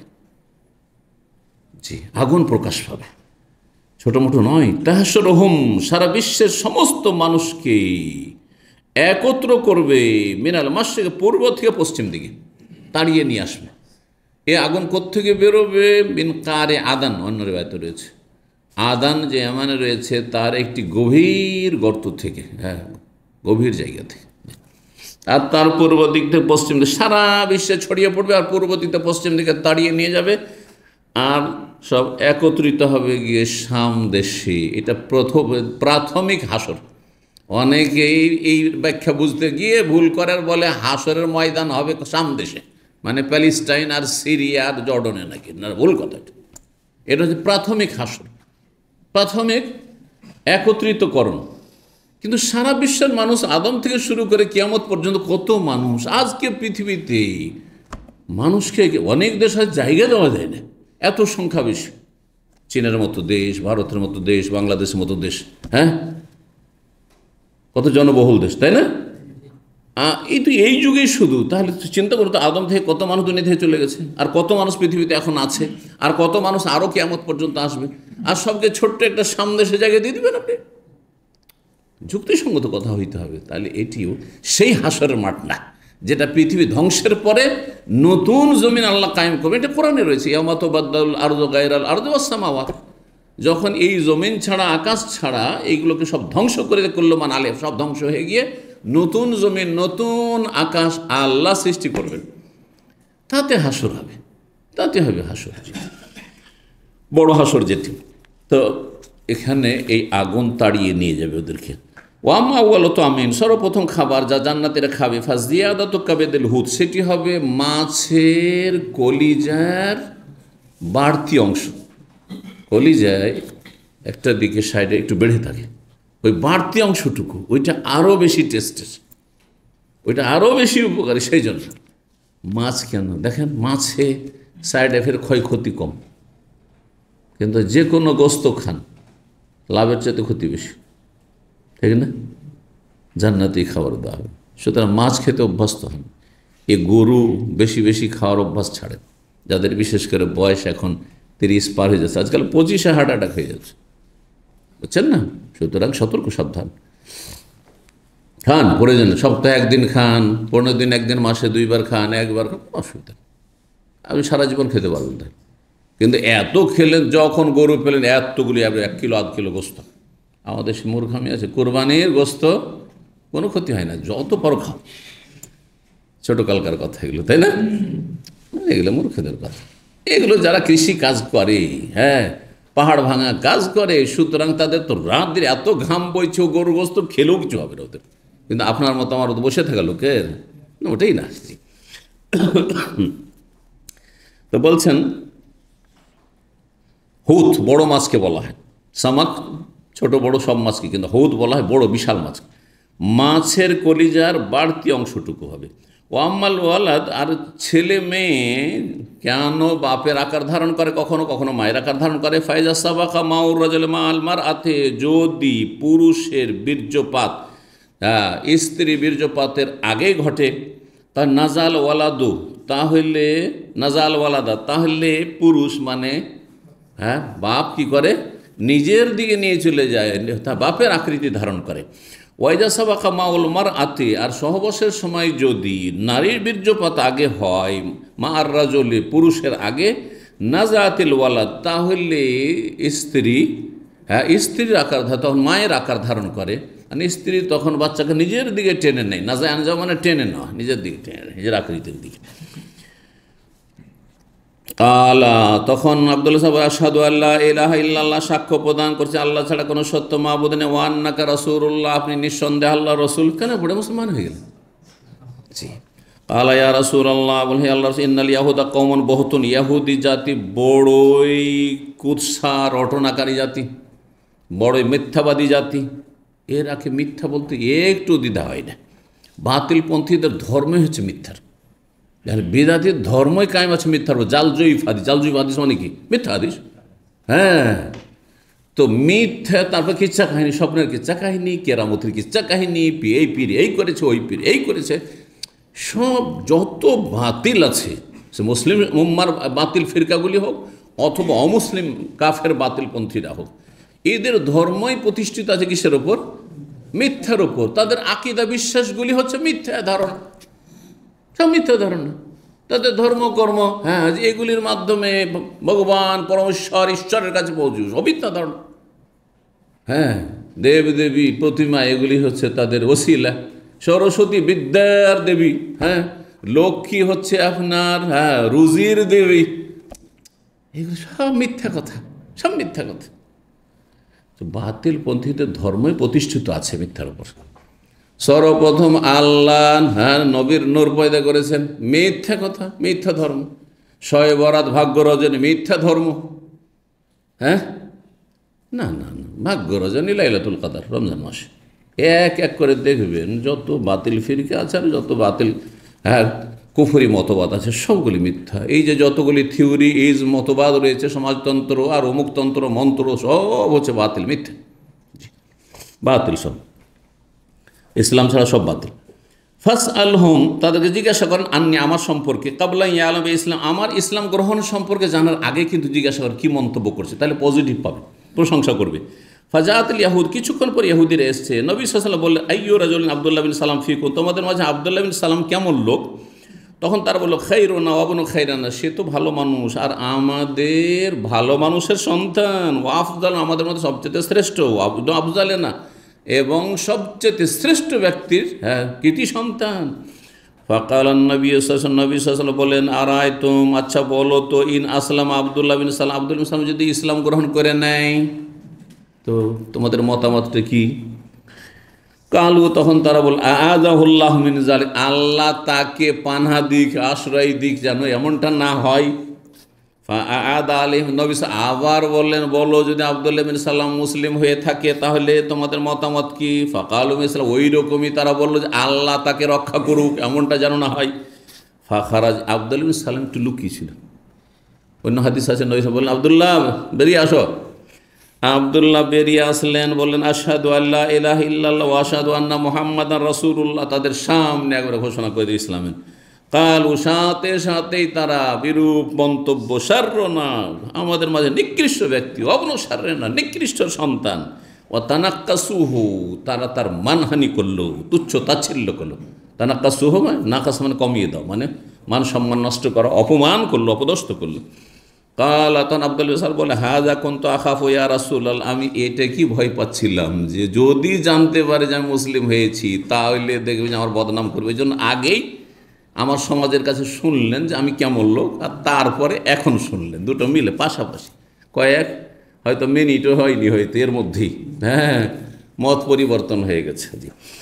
3939 নম্বর হাদিস আর 3940 নম্বর হাদিস, দুটো সনদেই হাদিসটি বর্ণিত হয়েছে। সেজন্য আলী ইবনে আব্দুল্লাহ, ইমাম বুখারীর ওস্তাদ, তিনি বর্ণনা করেছেন। আর তারপরে এখানে আব্দুর রহমান বিন মুতঈম সাহাবী, হ্যাঁ, আব্দুর রহমান বিন মুতঈমের কাছে আবুল মিনহাল তাবী শুনেছেন, কাল বা শারীকুন লিদারাহিমা ফিস সুকে নাসিয়াতান, বলছেন আমার এক অংশীদার ছিল, ব্যবসায়ী পার্টনার ছিল, অংশীদার ছিল, সে কয়েকটি দিরহাম মানে রৌপ্য মুদ্রা বাজারে বিক্রি করেছে বাকিতে, নাসিয়াতান, টাকা পয়সা বাকিতে ক্রয় বিক্রয় কিন্তু জায়েজ নাই। এ মাসলা অনেকে জানেন না। ধান গম ঠিক আছে, আপনি ধান কিনলেন, গম কিনলেন, অথবা কাপড় চোপড় কিনলেন, বাকিতে টাকা পরে দেবো। হ্যাঁ, অনেকে ধার খাচ্ছেন না আমাদের দেশে, মুদিখানার দোকানে গ্রামের লোকের ধার খাওয়াই বদ অভ্যাস একটা। হ্যাঁ, ধার খাওয়া ভালো অভ্যাস নাই, কিন্তু বিভিন্ন দিক থেকে ক্ষতি আছে। তো কিন্তু টাকা পয়সা, কারেন্সি, আপনি রিয়াল, হ্যাঁ, চেঞ্জ করছেন আপনি বাংলাদেশি টাকায়, বা রিয়াল দিয়ে আপনি কি নেবেন, আপনি ডলার নেবেন। এই ক্ষেত্রে 5000 রিয়াল আমাকে দিয়ে দাও, আর তুমি, হ্যাঁ, বিকেলে এসে আমার কাছ থেকে কি নিয়ে যেও, হ্যাঁ, ডলার নিয়ে যেও, অথবা বিডি টাকা নিয়ে যেও। না না, জায়েজ নয়, জায়েজ নয়। স্বর্ণের বদল স্বর্ণ, জায়েজ নয়। নগদে নগদে হইতে হবে। চাঁদির বদল চাঁদি হলে কি হইতে হবে, আপনার নগদে হইতে হবে। বলছেন যে ফাকুল তো সুবহানাল্লাহ, আমি বললাম সুবহানাল্লাহ, আয়াসলো হাজা, এটা কি চলবে? এই যে বাকিতে দিরহাম বিক্রি করেছে বা কিনেছে বা বিক্রি করেছে। ফাকাল সুবহানাল্লাহ ওয়াল্লাহি, তখন সে বলল লাকাদ বেতুহা ফিস সুক, আমি তো বাজারে বিক্রি করে আসলাম, যে ব্যক্তি বিক্রি করে এসছে, ফামা আবা আহাদ, কিন্তু কেউ তো দোষ আরোপ করলো না, কেউ তো বললো না, আপত্তি করলো না, তারা কি জানে না? ফাসাল তোর বারাবিন আজাবকে জিজ্ঞাসা করলাম, তখন তিনি বললেন, নবী সাল্লাল্লাহু আলাইহি ওয়াসাল্লাম আসলেন মদিনায়, ওয়া নাহনু নাতাবায়া হাযাল বাইয়া, তখন আমরা মদিনায় আমাদের প্রচলন কি ছিল যে আমরা এই ধরনেরই ক্রয় বিক্রয় করতাম। নাতাবায়াও মানে ক্রয় বিক্রয় করা, বেচা কিনা, বেচা কিনা করতাম এইরকম, মানে ধার বাকিতে আমরা বেচা কিনা করতাম। ফাকাল মা কানা ইয়াদান বেয়াদিন, যেটা নগদ হবে, হ্যাঁ হাতে হাতে দিলেন আর নিলেন, দিলেন আর নিলেন, এইটা যদি হয় ফালাইসা বেহি বাসন, তাতে কোনো অসুবিধা নেই। অমা কানা নাসিয়াতান, আর যদি সেটা বাকিতে হয় ফালাই আসলো, তাহলে চলবে না, তাহলে চলবে না। ওয়ালকা যায়েদ ইবনে আরকাম, তবে তুমি আরও বেশি নিশ্চিত হওয়ার জন্য যায়েদ ইবনে আরকাম সাহাবীর সাথে সাক্ষাৎ করো।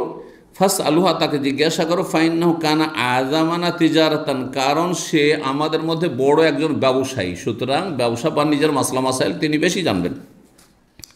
ফাসাল তো যায়েদ ইবনে আরকাম, তখন যায়েদ ইবনে আরকামকে জিজ্ঞেস করলাম, ফাকাল ইসলাম, অনুরূপ বলে যে না চলবে না, হ্যাঁ নগদ হইতে হবে, কেনা বেচা বাকিতে এটা চলবে না, স্বর্ণের। কালা সুফিয়ান মাররাতান ফাকাদিম আলাইনা নবী সাল্লাল্লাহু আলাইহি ওয়াসাল্লাম, আমাদের কাছে আসেন সুফিয়ান, শোনাচ্ছেন যায়েদ বিন আরকামের সূত্রে, নবী সাল্লাল্লাহু আলাইহি ওয়াসাল্লাম আমাদের কাছে আসলেন মদিনায়, ওয়া নাহনু নাতাবা, সেই সময় আমরা এই ধরনের বাকিতে ব্যবসা করতাম। ওয়াকালা, কীরকম বাকিতে? নাসিয়াতিন আল মৌসুমি আবিল হজ্জি, বাকিতে এই যে সামনে হজ মৌসুম আসছে, মৌসুম শব্দটি বলেছেন অথবা হজ বলেছেন, একই কথাই, হজের মৌসুমে অথবা মৌসুম মানে মৌসুমুল হজ, তখন আমরা দিয়ে দেব, এইরকমটা করতাম। কিন্তু নবী সাল্লাল্লাহু আলাইহি ওয়াসাল্লাম তখন নিষেধ করেছেন, নগদ হইতে হবে। 52 নম্বর আয়াতে বলছেন, বাবু ইতিয়ানিল ইয়াহুদিন নবী সাল্লাল্লাহু আলাইহি ওয়াসাল্লাম হিনা কাদামাল মাদিনা, যখন নবী সাল্লাল্লাহু আলাইহি ওয়াসাল্লাম মদিনা আগমন করলেন, হিজরত করে, তখন ইহুদিরা আসলো নবী সাল্লাল্লাহু আলাইহি ওয়াসাল্লামকে দেখতে, তামাশা দেখতে, কিন্তু ইসলাম কবুল করতে আসেনি, ইসলাম কবুল করেনি। অনেকে তামাশা দেখে কিন্তু সাদরে গ্রহণ করে না, যেই কথাগুলি পেশ করা হয়। প্রথম যখন দাম্মামে এসে 1999 ছিল, 1420 হিজরির মহরমে এসেছি, বিভিন্ন ক্যাম্পে তখন যেতাম, গেলে একেবারে নতুন জায়গা যেহেতু, আর মানুষ বেদাত বুঝে না, সুন্নত বুঝে না, তৌহিদ বুঝে না, মৌলিক কথা দিয়ে হিকমার সাথে, আজকালকার মতো খোলাখুলি বলার পরিবেশ ছিল না তখন, এই আমাদের বাঙালি সমাজে এই পরিবেশ ছিল না মোটেই যে খোলাখুলি বলবো যে মিলাদ বেদাত, শবে বরাত বেদাত, আর নিয়ত পড়া বেদাত, মোনাজাত বেদাত, বললে একজনও পাওয়া যাবে না আগামী সপ্তাহে গিয়ে। তো কিছু লোক, বেশিরভাগ লোক আসতো, এই নতুন আমাদের দেশের হুজুর এসছে, একটু দেখি, আসতো তামাশা দেখার জন্য, আর তারপরে বোঝার জন্য যে হুজুর কি আমাদের তরিকার না অন্য তরিকার, ওয়াহাবি তরিকার, এটা বোঝার জন্য হুজুর, হ্যাঁ নিয়ত করা চলবে, মিলাদ চলবে, মোনাজাত চলবে, এই ধরনের প্রশ্ন করত। এখন আপনারা হলে তো সাথে সাথে একবারে ব্লাস্টিং করে দিতাম, বেদাত বেদাত নাজায়েজ, সামনের সপ্তাহে একজনও পেতাম না, আর হেদায়েত হইতই না, কারণ কুধারণা হয়েই গেল, তাই না? প্রথম থেকে যে আমাদের হুজুর না, এর কিচ্ছু নেওয়া যাবে না। তাহলে আমাকে ওখানে কি বসার জায়গা করতে হবে, বসার যখন জায়গা হবে তখন একটু শোয়ার জায়গা করতে হবে, কিছু লোকের সাথে একটু আন্তরিকতা তাদের হোক, আমার সাথে, আমাকে চেনুক কাছে থেকে তারা। তখন তাদের বললাম যে আমরা তো নতুন এসেছি, একটু তৌহিদের আলোচনা করি, একটু সুন্নতের আলোচনা করি। প্রথম দিকের আলোচনাই ছিল, হ্যাঁ আল্লাহর তৌহিদের ফজিলত, তারপরে আলোচনা রাসূলুল্লাহ মর্যাদা, তারপরে নবী সাল্লাল্লাহু আলাইহি ওয়াসাল্লাম সুন্নতের অনুসরণের গুরুত্ব, হাদিসের গুরুত্ব, সুন্নাহর গুরুত্ব, এই মৌলিক কথাগুলি হয়ে যাক, তারপর আস্তে ধীরে বলুন। ওই মসজিদের ইমাম সারসেনার মুরিদ ছিল, এত পাক্কা মুরিদের মধ্যে যে সবুজ পাগড়ি, লম্বা পাগড়ি, এবার অজগর সাপের সঙ্গে, ওর চেয়ে বড় হবে, লম্বা পাগড়ি আগে ফেলে রাখতো মুসাল্লা যায় নামাজে, এমামা ক্যাম্পে মিনাপোর্টে, লম্বা পাগড়ি ফেলে রাখতো, আগে থেকে ফেলা আছে, ও নেই তারপরে। আর তারপরে যখন একামত হচ্ছে তখন বাঁধলো, বাঁধার পরে আমাদের একটু করে দেখতো, আর তারপরে একবার বলতো না, নামকে অস্ত বলতো না যে নামাজ পড়ান, শুরু করে আগে চলে গেল, নামাজটা পড়ে দিল, পড়া। আচ্ছা দিল, সালাম ফেরার পরে মোনাজাত ধরে এলো, জানছে দাওয়াত সেন্টার থেকে, সে উপায় তো নেই, মাইকটা সোজা করে দিয়ে দিল টান, মসজিদে বেরিয়ে চলে গেল, এই করতাম। আসতে কিছুই বলতাম না, 6 মাস হয়েছে, তারপরে বলছে যে শেখ নামাজ পড়ান। আমাকে বলছে, আমি না আপনি পড়েন। আস্তে ধীরে তারপরে না, নামাজ পড়িতে হবে। আচ্ছা, পাগড়ি বাঁধাটা আস্তে আস্তে ছুটলো। মোনাজাত একদিন 3টে যুবক ছেলে প্রথম হেদায়েত হয়েছে ইমামের আগে। তারপরে এই 3টে ছেলে যুক্তি করে এসছে যে আজকে জিজ্ঞাসা করো, আমাদের মোনাজাত চালাচ্ছে ইমাম সাহেব, তো মোনাজাত করা কি জায়েজ? আমি আস্তে হালকা করে একবারে জবাব দিলাম, হ্যাঁ, বুঝতে পারছেন, হালকা করে, কারণ ডোজ আবার বেশি দিলে মুশকিল। তারপরে সে মোনাজাত ছাড়লো, শিরক বিদআত ছাড়লো, তওবা করলো। আমার অফিসে যখন ফাইনাল এক্সিট লেগে গেল কয়েক বছর আগে, 6-7 বছর আগে, 5-6 বছর আগে চলে গেছে। বরগুনা বাড়ি ছিল, আল্লাহ হেফাজত করুক, সুস্থ রাখুক বেচারাকে। তো সে এসে খুব অঝরে কান্না করলো, বেশ কিছুক্ষণ কান্না করলো। কিসের জন্য? যে যদি আপনার দাওয়াত কবুল না করতাম তাহলে আমি তো জাহান্নামের পথে ছিলাম, শিরক বিদআতের পথে ছিল। আল্লাহ আমাকে মুক্ত করেছেন এগুলো থেকে, আলহামদুলিল্লাহ। এলাকায় গিয়ে দাওয়াতি কাজ করছে, জি, মাঝে মাঝে যোগাযোগ রাখে হোয়াটসঅ্যাপে। তো হিকমত জরুরি, আস্তে ধীরে আপনাকে চেনুক, একটু মহাব্বত হোক যে আপনি কেমন মানুষ, ভালো মানুষ, আপনার আখলাক চরিত্র, আপনার এলেম কেমন আছে। আমাকে যারা চেনে না, কী করে জানবে যে আমার মধ্যে এলেম আছে? 5 দিন 10 দিন বসবে, তাহলে তো তখন জানবে যে আমার কাছে এলেম আছে কিছু, তাই না? জি, এই সুযোগটা দিতে হবে তাদেরকে।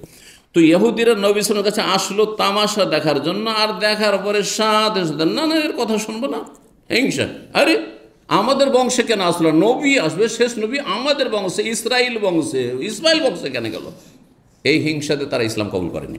হিংসা বড় সর্বনাশ করে মানুষকে।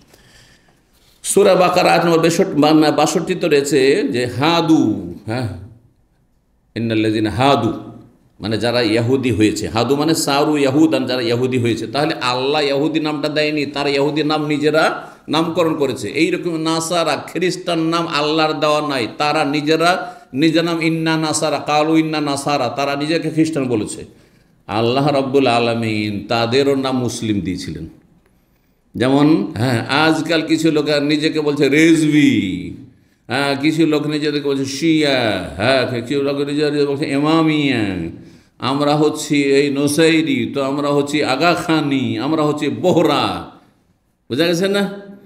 আমরা হচ্ছি ওই মেলা নাম রয়েছে, আমরা হচ্ছে নকশবন্দি তরিকার, আমরা হচ্ছে চিশতিয়া সাবেরিয়া তরিকার। এইগুলো হচ্ছে ওই রকমই যেমন ইহুদি খ্রিস্টান নামগুলো তাদের মন গড়া। ঠিক করে আল্লাহ আমাদের নাম কি দিয়েছেন? মুসলিম দিয়েছেন। আর মুসলিমের প্রতিশব্দ হচ্ছে আহলুল হাদিস, মানে খাঁটি যদি মুসলিম হয় তাহলে কোরআন হাদিস মানবে, সেই জন্য আহলুল হাদিস বলতে পারেন আপনি। আর সালাফি মানে মুসলিম, খাঁটি মুসলিম, সাহাবায়ে কেরামরা সালাফ, আমাদের পূর্বসূরি, তাদের হুবহু অনুসরণকারী। সেই জন্য সালাফি বলা, আহলে হাদিস বলা আর মুসলিম বলা সেম একই অর্থ বহন করে, একই অর্থ বহন করে। পক্ষান্তরে তাদের নামগুলো একই অর্থ বহন করে না। নকশবন্দি, চিস্তি, সাবেরি, অমুক তমুক, মোজাদ্দেদি, এগুলো বাইরে চলে গেল, আউট হয়ে গেল। জি, আল্লাহ বুঝার তৌফিক দান করুন। কোরআনে কারীমের সূরা আরাফ আয়াত 156 রয়েছে ইন্না হুদনা ইলাইক। এই হুদনা মানে আবার ইহুদিন, ইন্না হুদনা ইলাইক মানে ইন্না তুবনা ইলাইক। আল্লাহ আমরা তোমার কাছে তওবা করছি, আমরা তোমার কাছে তওবা করছি। জি, হেদায় হাদা ইয়াহুদু থেকে এখানে হায়েদ বলছে তায়েব, তায়েবের অর্থে। 3941 নম্বর হাদিস মানুষ বলছে আবু হুরায়রা রাদিয়াল্লাহু তাআলা আনহু নবী সাল্লাল্লাহু আলাইহি ওয়াসাল্লাম আমানবী আশারাতু মিনাল ইয়াহুদ লা আমানবী আল ইয়াহুদ, যদি মদিনার 10 জন ইহুদি আমার প্রতি ঈমান নিয়ে আসতো তাহলে পুরো বিশ্বের ইহুদিরা সবাই মুসলিম হয়ে যেত। 10 জন ইসলাম কবুল করেনি। হাতের 10টি আঙ্গুল আছে, এই জন্য আমি বলি যে ইহুদিরা হাতে গণাও ছিল না। ইহুদিরা এত অভিশপ্ত, আল্লাহর গজব, যে আল্লাহ এদের হেদায়েত নসিব করেনি। কেন? কারণ কোনো চেষ্টাই ছিল না তাদের। হিংসা বিদ্বেষ কাজ করেছে, শত্রুতা কাজ করেছে, নিরপেক্ষ হয়নি। 3942 নম্বর হাদিস বর্ণনা করছেন আবু মুসা আশআরী রাদিয়াল্লাহু তাআলা আনহু, বলছেন যে দাখালান নবী সাল্লাল্লাহু আলাইহি ওয়াসাল্লাম মদিনা, নবী সাল্লাল্লাহু আলাইহি ওয়াসাল্লাম মদিনা আগমন করলেন। ওয়াইদান্না ওনাসুম মিনাল ইয়াহুদ, তখন দেখলেন বেশ কিছু ইহুদিরা ইউআজিমুনা আশুরা, আশুরার দিনের বড়ই সম্মান প্রদর্শন করছে, মর্যাদা দিচ্ছে। আশুরা মানে 10ই মুহররম, আশুরা রোজা। ওয়ায়াসুমুনা, সেই দিন তারা রোজা রাখছে। কারা রোজা রাখতো? এই মদিনার ইহুদিরা রাখতো। নবী সাল্লাল্লাহু আলাইহি ওয়াসাল্লাম বললেন, যখন ঘটনা জানলেন যে আসলে এটি হচ্ছে ইসলামের বিজয়ের দিন, মুসা আলাইহিস সালাম এবং বনী ইসরাইল তখনকার মুসলিম তাদের বিজয় দিবস, ফেরাউন এবং তার জালেম সেনাবাহিনী তাদের ধ্বংসের দিবস, সুতরাং নবী সাল্লাল্লাহু আলাইহি ওয়াসাল্লাম বললেন, মুসা আলাইহিস সালাম যেহেতু রোজা রেখেছিলেন তার অনুসরণে নাহনু আহাক্কু বিসওমিহি, এই রোজা রাখার, এই সিয়াম পালন আমরা বেশি অধিকার রাখি। ফামারা বিসওমিহি, এ আশুরা সিয়ামের নির্দেশ দিন রাসূলুল্লাহ সাল্লাল্লাহু আলাইহি ওয়াসাল্লাম, কিন্তু সেটা ফরজ নাই, হ্যাঁ সেটি হচ্ছে সুন্নাত। 3943 নম্বর হাদিস বর্ণনা করেছেন ইবনে আব্বাস রাদিয়াল্লাহু তাআলা আনহুমা, বলছেন লাম্মা কাদিমান নবী সাল্লাল্লাহু আলাইহি ওয়াসাল্লাম মদিনা, নবী সাল্লাল্লাহু আলাইহি ওয়াসাল্লাম যখন মদিনায় হিজরত করে আসলেন, ওয়াজাদাল ইয়াহুদা ইয়াসুমুনা আশুরা, ইহুদিদেরকে পেলেন যে তারা আশুরার সিয়াম পালন করছে, রোজা রাখছে। ফাসুইলু আন যালিক, তখনই তাদেরকে জিজ্ঞাসা করা হলো, আগের হাদিসের সংখ্যা ছিল, এটি লম্বা। ফাকালু, তখন তারা বলে, হাযা হুয়াল ইয়াউমুল্লাযী আযহারাল্লাহু ফীহি মূসা, এটি এমন একটি মহাদিবস যাতে আল্লাহ মূসা আলাইহিস সালামকে বিজয় দান করেছেন, ও বনী ইসরাইল, এবং তার সাথে বনী ইসরাইলদেরকে যারা মুসলিম ছিল তখনকার তাদেরকে বিজয় দান করেছেন। কাদের ওপর? আলা ফিরআউনের ওপর এবং ফিরআউনের সেনাবাহিনী বা তার অনুসারীদের ওপর। ওয়া নাহনু নাসুমহু, আর সেই দিনেই কীভাবে বিজয় দান করলেন? ফিরআউন আর ফিরআউনের সাথী সঙ্গী যারা এই বনী ইসরাইলদেরকে ধরে জবাই করার জন্য এসেছিল ধাওয়া করে, তাদেরকে ডুবিয়ে ধ্বংস করেছেন। অন্য হাদিসে রয়েছে, আমরা সেই দিনে সিয়াম পালন করছি তাজিম আল্লাহ, এই দিনের সম্মানার্থে। ফাকাল রাসূলুল্লাহ বললেন, নাহনু আউলা বে মূসা মিনকুম, তাহলে আমরা মূসা আলাইহিস সালামের বেশি নিকটবর্তী তোমাদের চাইতে। ফামারা বে সওমি, তারপর নবী সাল্লাল্লাহু নিজেও সিয়াম পালন করেন এবং নির্দেশও দিলেন সাহাবায়ে কেরাম তোমরা রোজা রাখো। 3944 নম্বর হাদিস বর্ণনা করছেন ওবায়দুল্লাহ বিন আব্দুল্লাহ বিন উতবা, আব্দুল্লাহ বিন আব্বাস রাদিয়াল্লাহু তাআলা আনহুমা থেকে, আন্নান নবী সাল্লাল্লাহু আলাইহি ওয়াসাল্লাম কানা ইয়াসদিলু শা'রাহু, নবী সাল্লাল্লাহু আলাইহি ওয়াসাল্লাম প্রথম যুগে যে বড় চুল ছিল নবী সাল্লাল্লাহু আলাইহি ওয়াসাল্লামের, কেমন চুল ছিল? হ্যাঁ, যেটাকে বাবরি চুল আমাদের দেশে বলা হয়। বাবরি চুল বলতে চুল বড় হয়ে থাকবে এখান পর্যন্ত, একবারে মহিলাদের মতো আবার নাই, হ্যাঁ, যাতে মহিলাদের নারী সাদৃশ্য না হয়, যে দেখে বোঝা না যায় যে মহিলা না পুরুষ। কারণ মহিলারও তো আজকাল বেহায় মাথার চুল খুলে চলাফেরা করছে, এখন এত বড় চুল করে দেন যদি একবারে ছেড়ে দিয়ে, তাহলে তো মহিলা লাগবে দেখে, তো এটা জায়েজ নয় মোটেই। হ্যাঁ, তো এই নবী সাল্লাল্লাহু আলাইহি ওয়াসাল্লামের চুল 3 রকম থাকতো, লিম্মা, জুম্মা, অফরা। যখন কেটে নিতেন তখন একটু উপরে উঠে যেত, এটা অফরা। হ্যাঁ, কানের লতি পর্যন্ত চলে আসতো এখানে, এটা অফরা। ওয়াও, হ্যাঁ, লাম আর জিম দিয়ে শুরু হয়েছে। তো এটাকে মনে রাখার জন্য ওলামারা, ভাষ্যকাররা এইভাবে মনে রেখেছেন। তো ওয়াও যেহেতু শেষ দিকে আছে, ওইটাকে ওপর দিকে রাখেন, অফরা এখানে। আর হ্যাঁ, তারপরে লাম আছে, মাঝামাঝি থাকতো, একটু বেড়ে গেছে তখন লিম্মা থাকতো। আর যখন একটু বড় হয়ে যেত তখন একবার কাঁধ পর্যন্ত নামতো, এই পর্যন্ত নামতো, যেটা ছিল জুম্মা। 3 রকম থাকতো, কিন্তু তারপরে কাটা থাকতো। তো এই চুল রাখা ভালো, কিন্তু এগুলি সুন্নত না, মানে এবাদতগত সুন্নত না। এগুলি হচ্ছে নবী সুনানুল আদা, নবী সাল্লাল্লাহু আলাইহি ওয়াসাল্লামের ভালো অভ্যাস। সুতরাং কেউ যদি মনে করে যে আমি অভ্যাস করব, রাখবো, তো ভালো কথা। ঠিক এটার অবস্থা ওই রকমই যেমন লাউ খাওয়া, নবী সাল্লাল্লাহু লাউ পছন্দ করতেন, বরং লাউ গোস্তে মিশিয়ে পাক করা হইতো। আর তারপরে নবী সাল্লাল্লাহু আলাইহি ওয়াসাল্লাম গোস্তে চাইতে বেশি লাউগুলি বেছে বেছে খেতেন। আমি এটা করি কারণ আমাকে ভালো লাগে, ক্ষতিটাও কম হলো, গোস্তের পিস খেলাম না বেশি। বাচ্চারা বললো তোমরা গোস্ত খাও আর আমি লাউ কুমড়ো কিনলে এমনি পাকাইলে স্বাদ লাগে না। হ্যাঁ, সুতরাং ওইটা কী করো, হ্যাঁ, বিশেষ করে এখানকার কুমড়ো তো একেবারে স্বাদ নেই। দেশের কুমড়ো তো জালিতে তো স্বাদ আছে, কুমড়োকে আমরা জালি বলেন, আবার আসলে নাম কুমড়ো, পেকে গেলে কুমড়ো, আর আপনার ছোটো থাকলে তখন জালি মানে ছোট, হ্যাঁ, যে কচি, জালি মানে কচি। তো এই কুমড়োটাকে যদি একটু গোস্তে দিয়ে দিলে টেস্ট হয়ে গেল, ওর সুন্দর একটা পেয়ে গেলাম। আর আমি গোস্ত খেলাম না, গোস্তগুলো বাচ্চারা খাক, যাদের গোস্ত বেশি খেলে ক্ষতি নেই, ডেলি খেলেও ক্ষতি নেই। আর বেছে বেছে খেলাম। নবী সাল্লাল্লাহু এটা পছন্দ করতেন, কিন্তু বলবেন এটা সুন্নাত, না সুন্নাত নেই। তো এইরকমই আমাদের দেশে বেদাতিরা বলে মিষ্টি খাওয়া সুন্নাত। এই রসগোল্লা খেয়েছেন আপনার মতো? হ্যাঁ, না, মোটেই রসগোল্লা খান। নবী সাল্লাল্লাহু মিষ্টি, খেজুর মিষ্টি, প্রাকৃতিক মিষ্টি, যাতে ক্ষতি নেই, লাভ আছে, প্রাকৃতিক মিষ্টি খেয়েছেন। কিশমিশ মিষ্টি, প্রাকৃতিক মিষ্টি, যাতে ক্ষতি নেই, ওগুলো খেয়েছেন। মধু মিষ্টি, নবী সাল্লাল্লাহু মধু খুব পছন্দ করতেন, ডেইলি চলে যেতেন বিবিদের কাছে আসর পরে, আর মধু খেতেন। ঘটনা আছে না সূরা তাহরিমের তাফসীরে। জি, তো এগুলো বিষয় বোঝার বিষয় রয়েছে। এগুলি হচ্ছে সুন্নত হচ্ছে দুই রকম। সুনানুল ইবাদা, যেগুলো ইবাদতগত সেগুলি অবশ্যই অনুসরণীয়, সেগুলো পালন করবেন। যেমন ডান হাতে খাওয়া সুন্নাত, বসে পানাহার করা সুন্নাত, ঠিক না, ইত্যাদি ইত্যাদি, এগুলি হচ্ছে সুন্নাত। আর তারপরে ইবাদতের সুন্নাত, সালাতের সুন্নাত, এই নবী সাল্লাল্লাহু আলাইহি ওয়াসাল্লামের সুন্নাত এরকম ছিল।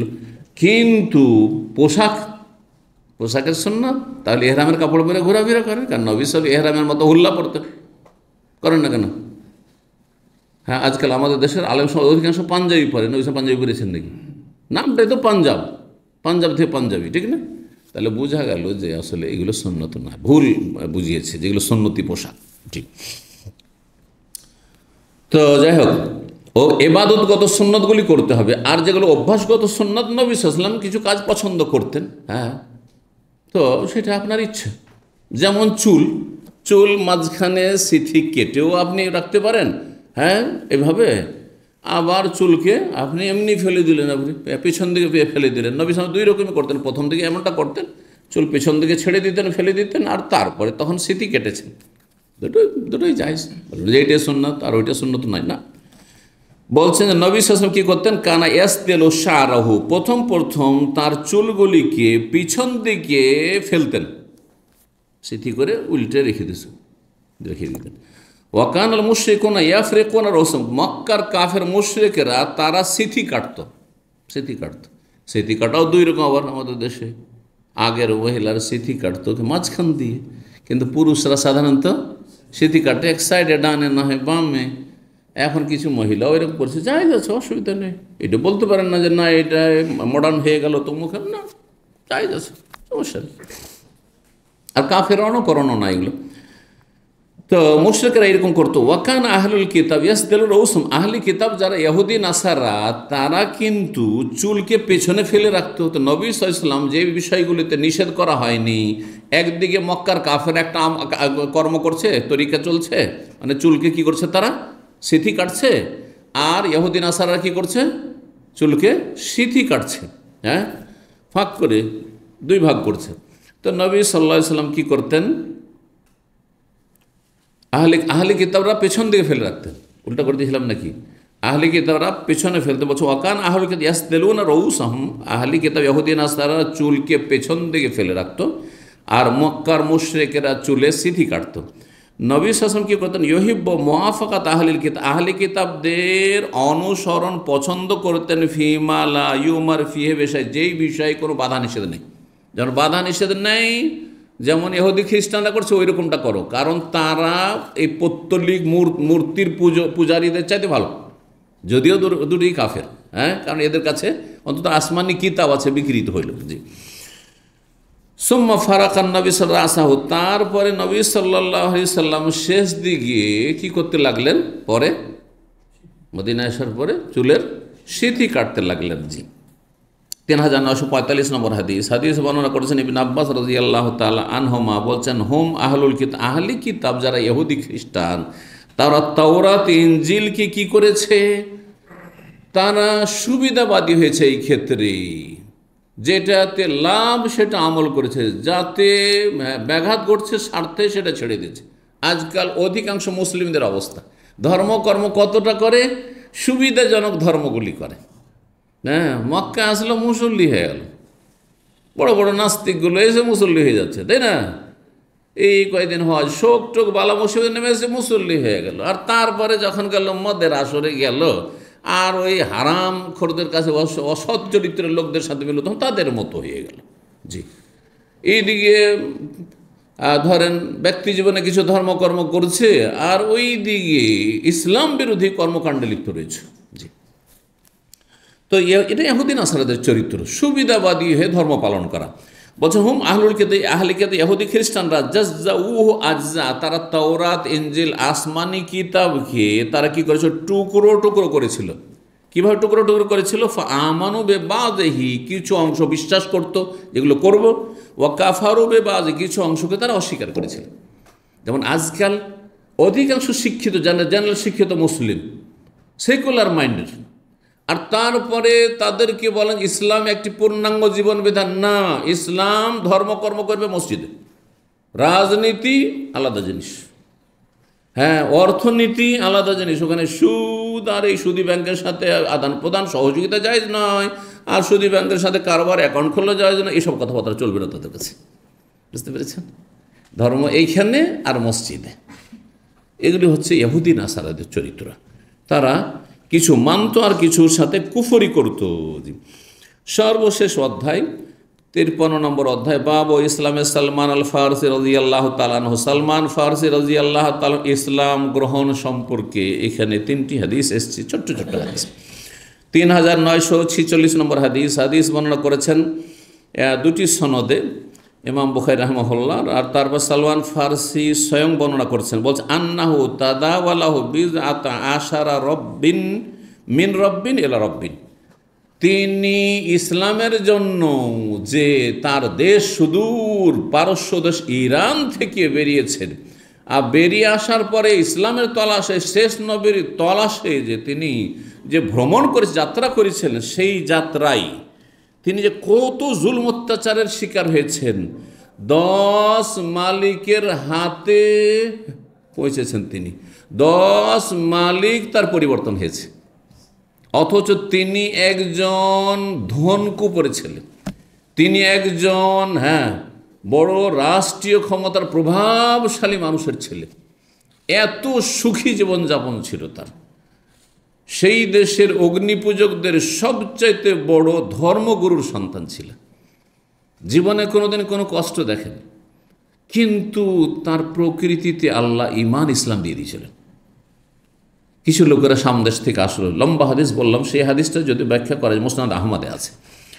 হাদিসটির নাম্বারটা বলে দিই, 22,620 নম্বর হাদিস। মুসনাদ আহমদ অনেক বড় হাদিসের কিতাব, প্রায় 30,000 মতো হাদিস রয়েছে। 22,620 নম্বর হাদিস, তাতে বিস্তারিত আলোচনা রয়েছে। যার শুরুটা শুধু বলছি, তিনি যুবক ছেলে, তাকে তো তার আব্বা বাইরে গেছে, বাইরে যেতে দিত না, ভয়ে যে আমার ছেলে বিভ্রান্ত না হয়ে যায়, কোথাও বাইরে কোথাও যেতে দিত না, খুব যত্নের সাথে বাড়িতে রাখত। তারপরে একদিন খুব জরুরি হয়েছে, বাবা বাইরে গেছে, বলছে এই কাজটা তুমি করে রাখিও। কাজ করতে গিয়ে দেখেছে যে সামনে একটা চার্চ পড়েছে খ্রিস্টানদের, সেখানে গিয়ে তার ওই যে রাহেব, যে ধর্মগুরু, এর পুরোহিত, ওর কথাগুলি ভালো লেগেছে, খ্রিস্টান পুরোহিতের কথাগুলো ভালো লেগেছে। যখন ভালো লেগেছে, সেখানে সারাদিন কাটিয়ে সন্ধ্যা হয়ে গেছে, সারাদিন থেকে গেছে, ওদের আলোচনাগুলি শুনতে থেকে গেছে। আর শোনার পরে তার বিশ্বাস হয়েছে যে মনে হয় এটি সত্য ধর্ম। তারপর সেখান থেকে এসে বাবা বলছে, তোমাকে যে একটা দায়িত্ব দিয়েছিলাম, তুমি কি করে এলে? বলছে, আমি গিয়েছিলাম, রাস্তা গিয়ে এরকম একটা দৃশ্য দেখলাম, তখন আমি আর নিজেকে সামলাইতে পারলাম না, ওকে ভালো লাগলো, সারাদিন থেকে সন্ধ্যা ওখানে হয়ে গেছে, রাত হয়ে গেছে, ওই জন্য ঘরে চলে এসেছি, আপনার কাজ করে আসতে পারিনি। তখন বাবা দেখলো যে তো বিপদ আছে, বিপদ সংকেত, এ তো ধর্ম ছেড়ে দিতে পারে আমাদের। তাদের ধর্ম কি ছিল? মজুসি ধর্ম, অগ্নি পূজার ধর্ম, অগ্নিপূজক তারা ছিল, ইরানের লোকেরা। তো তখন তার হাত পা বেঁধে বন্দি করে রাখল। আর তারপরে কোনো রকমভাবে যোগাযোগ যখন হয় খ্রিস্টানদের সাথে, তাদের বলে রেখেছিল যে আমি আর এই দেশে থাকবো না, যদি সামদেশ থেকে খ্রিস্টানদের কোনো প্রতিনিধি দল কোনো সময় আসে ব্যবসা বাণিজ্যের জন্য, তো একটু আমাকে সন্ধান দিয়ে কোন রকম করে আমি ছুটে উদ্ধার হয়ে যদি তাদের সাথে লেগে যেতে পারি। আর শেষ নবী যিনি আসবেন, তিনি সামদেশের দিকে আসবেন। ওই পুরোহিত বলেছিল, পুরোহিত বলেছে যে আমাদের ধর্ম অনুসরণ করিও না, তুমি যদি সত্য ধর্ম চাও, শেষ ধর্ম, ফাইনাল ধর্ম চাও, যেটি সত্য ধর্ম আল্লাহর, তাহলে তোমাকে সেই শেষ নবীর আমরা অপেক্ষায় আছি, সেই নবীর তলাশে তোমাকে চলে যেতে হবে। এই তলাশে সেখান থেকে ইরান থেকে ইরাক থেকে সামদেশে কোন একদিন সুযোগ পেলে আর আসলেন না, রাস্তাতে সে তাকে ধরে নিল জালেম এক শ্রেণীর লোকের, আর তার উপরে তাকে নিয়ে বাজারে বিক্রি করে দিল। বিক্রি করার পরে সে দাসে পরিণত হল, গোলাম হইল। আর গোলাম এক গোলামি থেকে আর এক গোলামি বিক্রি হইতে, কিনা বেচা হইতে হইতে 10 মালিক কের বাড়িতে চাকরি করে গোলামি করে, তারপরে শেষ মালিক ছিল মদিনার। শেষ মালিক ছিল, কিভাবে আল্লাহ মদিনা পৌঁছে দিয়েছেন, হেদায়েত নসিবে মদিনা পৌঁছে শেষ মালিক, 10 নম্বর মালিক মদিনার। এই মদিনায় এসে তখন নবী সাল্লাল্লাহু আলাইহি সাল্লাম হিজরত করে চলে এসেছেন। এই তো হেদায়েত নসিব হয়ে গেল, হেদায়েত নসিব হয়ে গেল, কালেমা পড়ে মুসলমান হইলেন। সালমান ফার্সির বয়স কত ছিল জানেন? শুনেছেন কিছু? দুটো রেওয়ায়ত রয়েছে। একটি হচ্ছে 250 বছর, 250 বছর, আর একটি হচ্ছে 350 বছর। কিন্তু 350 বছরের মতটির তুলনায় 250 বছর তিনি হায়াত পেয়েছিলেন এবং সুস্থতার হায়াত পেয়েছিলেন এই সালমান ফার্সি রাদিয়াল্লাহু তাআলা আনহু। তো তার হাদিসগুলি, একটি হাদিস তো হয়ে গেল যে আন্নাহু তাদাওয়াল 10 জন মালিকের হাতে স্থানান্তরিত হয়েছেন। তাদাওয়াল এক হাত থেকে আর এক হাতে স্থানান্তরিত হয়েছেন, কেনা বেচা হয়ে 10 মালিক পর্যন্ত পৌঁছেছেন। কিসের জন্য? শুধু ইসলামের তলাশে, রসুলের তলাশে সাল্লাল্লাহু আলাইহি ওয়াসাল্লাম। আল্লাহু আকবার। কত সহজে ইসলাম পেয়েছেন চিন্তা করুন তো দেখি। এই কথাই সবসময় বলি যে আমরা কত সহজে, আর বিশেষ করে যারা সহি আকিদার বাড়িতে জন্ম নিয়েছেন আমাদের মতো, নিয়ামত যা আমাদেরকে বেদাতীদের সম্মুখীন হইতে হয়নি। বেদাতীদের পক্ষ থেকে কোনো সমস্যার সম্মুখীন আমরা হইনি জীবনে। আল্লাহর এত বড় নিয়ামত। জি, বা সৌদি আরবে এসে যে হেদায়ত হয়েছেন, যেমন তোর কথা নাই, আপনার অধিকাংশ আত্মীয় স্বজন সৌদি আরব আসতে পারেনি, হেদায়ত হয়নি হয়তো। কতদিন যে লাগবে হেদায়ত হইতে, হেদায়ত হইলো, অথবা হেদায়ত হবেই না হয়তো। চিন্তা করুন। জি, আর যারা কাফের আছে তাদের কথা কি বলবেন? জি, আল্লাহ শুকরিয়া আদায় করে বলুন আলহামদুলিল্লাহ। যাই, কথা লম্বা হয়ে যাচ্ছে, শেষ করি। দ্বিতীয় হাদিস সালমান ফার্সি সম্পর্কে 3947 নম্বর হাদিস। বলছেন আবু ওসমান নাহদি সামেত সালমান রাদিয়াল্লাহু, সালমান ফার্সি রাদিয়াল্লাহু তাআলা আনহুর কাছে আমি শুনেছি, তিনি বলেন আনা মিন রামা হরমুজ, আমার বাড়ি ছিল রামা হরমুজ এলাকায়। নাম থেকে বোঝা যাচ্ছে যে ভারতীয় নাম, তাই না? রাম বড় দেবতা হিন্দুদের, ওখান থেকে রামযুক্ত হরমুজ, রামযুক্ত হরমুজ, এই নামগুলিকে বলা হয় মোরাক্কাব নাম। যেমন বালাবাক, হাজরামৌত। হ্যাঁ, দক্ষিণে মানে একটা শহর আছে, শহরের নাম হচ্ছে হাজরামৌত। হাজরামৌত কি? হাজারা যুক্ত মৌত।